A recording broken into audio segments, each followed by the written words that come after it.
Hey Southo, it's Mrs. Z back with another Read Aloud. Today I am reading a very fun Groundhog's Day book called Gretchen Groundhog, It's Your Day by Abby Levine, illustrations by Nancy Coate. Gretchen Groundhog, It's Your Day, reading with permission from Albert Whitman and Company.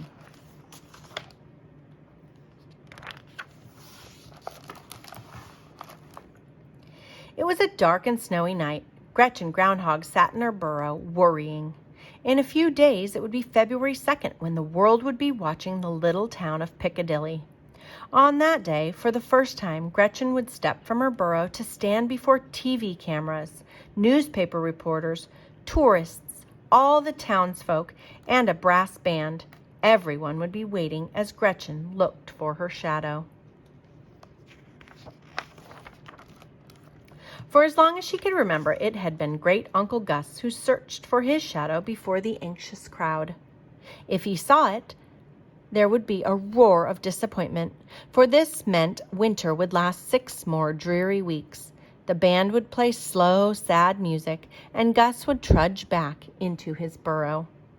If there was no shadow, the band would play a lively tune, and everyone would hug and cheer. Spring was around the corner. But now Great Uncle Gus was too old. It was up to Gretchen, his only relative, to carry on. "I can't do it," Gretchen told her great uncle. "I'm just too shy. I can't stand there with everyone looking at me." "You can do it," said Great Uncle Gus. "The first time is always the hardest." But Gretchen knew she could not go out. "Gretchen's not going out," the news flashed through Piccadilly. "What will we do?" the townsfolk asked each other. On January 30th, there was a story about Gretchen on the front page of the Post. "Piccadilly puzzled," the headline said. The story continued.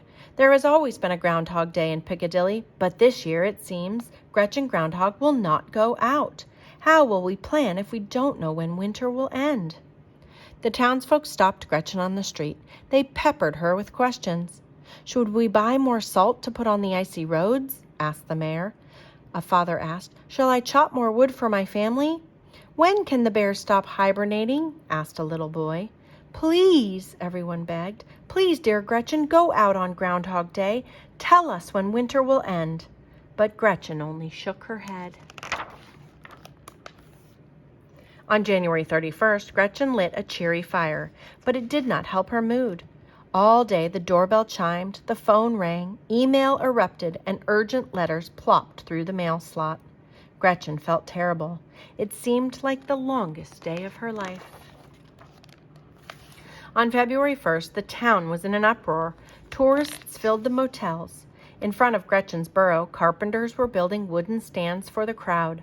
The TV crews had arrived, and the band was practicing with squawky sounds. Groundhog Day was only hours away. "Piccadilly panicked," read the Post. "Soon the eyes of the world will be upon us. What will happen if Gretchen does not go out?" Knock, knock, knock. 3 townsfolk were waiting when Gretchen opened her door. "You must try, Gretchen," said the town historian. "There has always been a Groundhog Day in Piccadilly." "Do, Gretchen, I'll stand beside you," said the chief of police. "I'll make you famous," said the editor of the Post. But Gretchen only shook her head. All afternoon and evening, visitors came. Knock, knock, knock.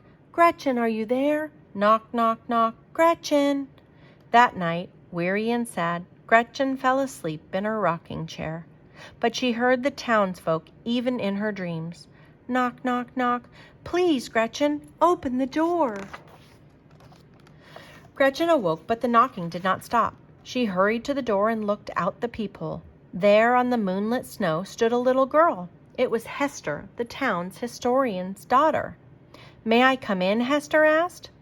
Gretchen opened the door. She helped Hester take off her coat, soggy mittens, and wet boots and muffler. "I won't stay long," Hester said.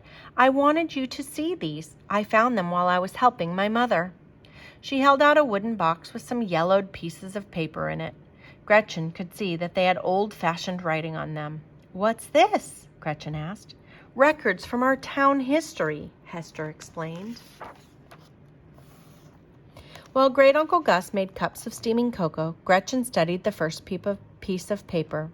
"Tomorrow I must go out," it read, "to stand before the Pilgrims and Indians. I am greatly afeared." It was signed Goody Groundhog.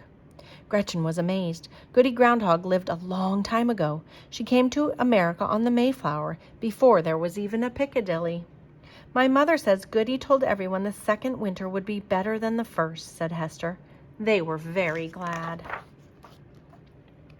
Gretchen leafed through the papers. "Here's one by George Groundhog at Valley Forge," she explained. "He says, 'I am affrighted to go out, but I shall. The winter has been long and hard. The soldiers must know what will be.'" "My mother says George told them winter would go on a long time," said Hester. Everyone was very sad. As Gretchen read through the papers, she became more and more excited. There was a page from brave General Grant Groundhog, who had fought in the Civil War, and Jean Groundhog, the tough cowboy, and Gloria Groundhog, who became a movie star. They were all afraid to go out, Gretchen said. She read the last piece of paper.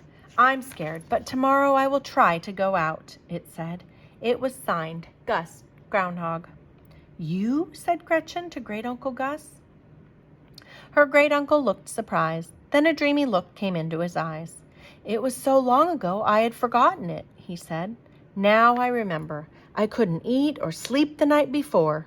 "What happened then?" asked Gretchen. "My great uncle Grover helped me," said Gus. "He said, 'You can do it, Gus. The first time is always the hardest.'"